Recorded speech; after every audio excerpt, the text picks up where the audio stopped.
Hey, welcome back to the show. This is your host, Ryan Kennedy, and today's episode is inspired from a question in from a listener.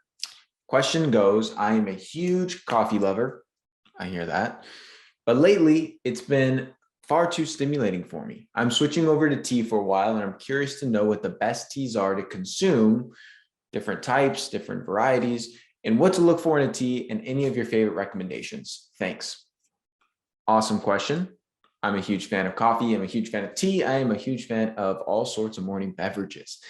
You came to the right place with this question because I am a tea connoisseur to a certain extent. So as far as my favorite alternative to coffee, it would be Yerba Mate tea, hands down, the best of the best. I love that stuff. When it comes to teas in general, few criteria to look for. Always, always, always go organic because coffee and tea are two of the most heavily sprayed crops when it comes to pesticide residue. So do not buy conventional tea. Always buy organic. It's not very much more expensive and it is worth every penny. So organic is key.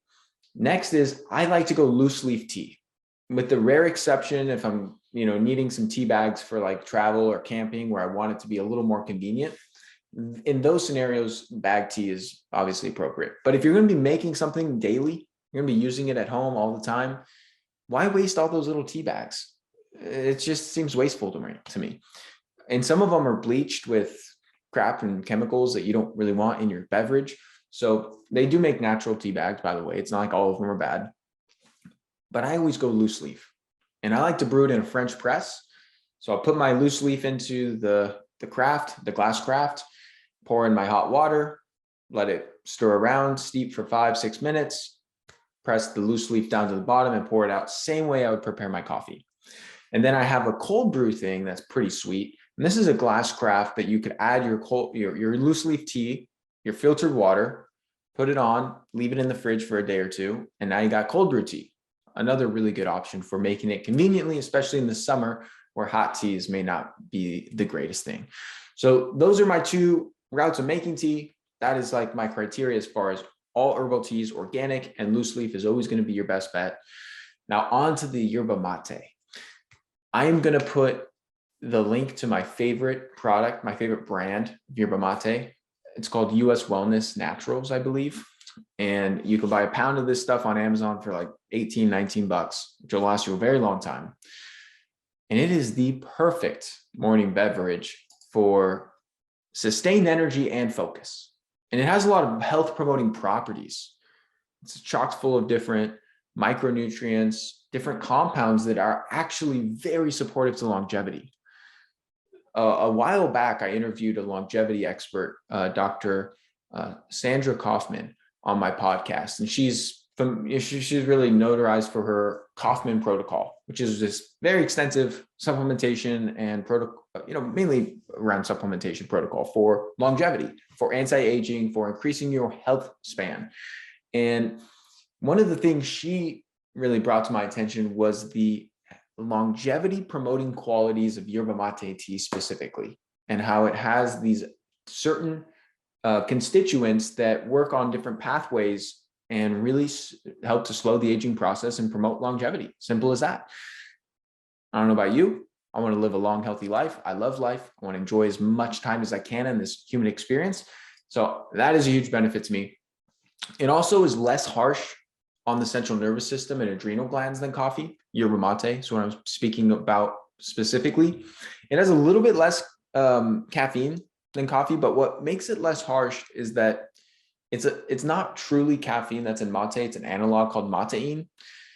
And it also has some compounds such as L-theanine and theobromine that are amino acids and nutrients that help to kind of mellow out the harsh effects of the caffeine. So that's why some people enjoy taking a capsule of L-theanine with their morning cup of joe, because you kind of get that equilibrium. It helps to balance out the stimulation so you don't get like jittery or overly stimulated. So that's another reason I love mate. It's affordable. It's easy to make. The effects are freaking amazing. I like to call it rocket fuel. I think it's just takes you off like a rocket ship, but in like a way that doesn't make you crash and doesn't leave you feeling all like super jittery like sometimes coffee can, especially if you're more sensitive to stimulants. I love my stimulants, so I don't have too much sensitivity, but I do keep it to usually 2 cups. As far as the amount, go slow. And the thing about mate is you could just brew it less or more concentrated based on your appetite for stimulation. So you could, a typical brew would be 1 tablespoon of loose leaf mate for every 8 ounces of filtered water. So if you're making a French press for like 32 ounces, you put about 4 tablespoons of this loose leaf mate. You can obviously make it much stronger than that, which is going to be a little bit more powerful, but you could also make it weaker than that. You could put half that amount. Maybe you put 2 tablespoons in 30 ounces of water.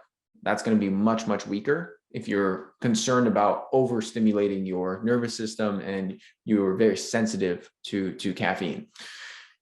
The most important thing to remember about yerba mate is that in order to make it taste good, you got to add fresh squeezed lemon or lime, because it makes a world of difference. I think mate on its own, yerba mate, tastes like garbage. It is not good. I have a few people I know that actually like it on its own.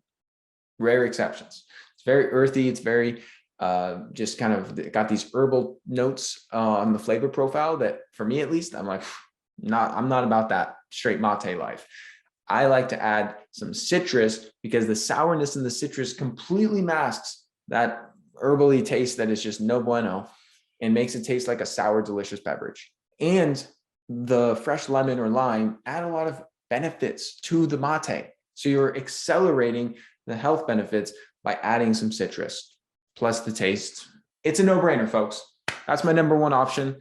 There's a lot of other good teas out there, and I pretty much like them all. Par d'Arco is one of my favorite non-caffeinated teas as far as the longevity and health promoting compounds in Par d'Arco tea. But black tea, green tea, white tea, I mean, there's all sorts of different sub varieties of these. My girlfriend Ashley really likes chai tea, which is a black tea with certain spices and things like cinnamon and cardamom and other types of spices that create a good flavor profile for the black tea. And there's a bunch of other options. As long as you follow that criteria I gave you at the beginning, you're going to be off to the races. And then there's some really cool mushroom drinks. If you're looking for a coffee alternative that kind of has more of that bitter coffee taste, it doesn't taste like coffee. It's freaking mushrooms, but like a good chaga tea, or chaga is the most common that's used as like a coffee alternative, can be pretty good. And then obviously you could get a decaf coffee. And if you're looking for less stimulation, you could always go all decaf or brew some percentage of regular with some percentage of decaf, like a 50-50 or a 60-40, depending on what you're looking for. That's another good option.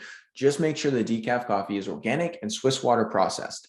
Swiss water processed means that when they take the coffee and decaffeinate it, they're doing so in a way that's not totally shitty for the coffee, to put it into very simple terms.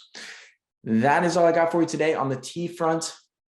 Order some of this mate. I'll put the link in the description below. I have no affiliation with this company other than I am probably their number 1 fan because I freaking love this stuff. I'll see you on the next episode, folks. Thank you so much for tuning into today's episode. If you found it helpful, please share it along to anyone else you believe it can serve. You can submit your own question to be answered on the show by going to ryankennedyhealth.com/podcast. Be sure to subscribe and leave a review for the show. Your feedback helps to support me on my mission to positively impact as many people as possible with this information. Please note, the information depicted in this episode is purely for informational purposes only. Please consult your healthcare professional before making any changes to your lifestyle or routine.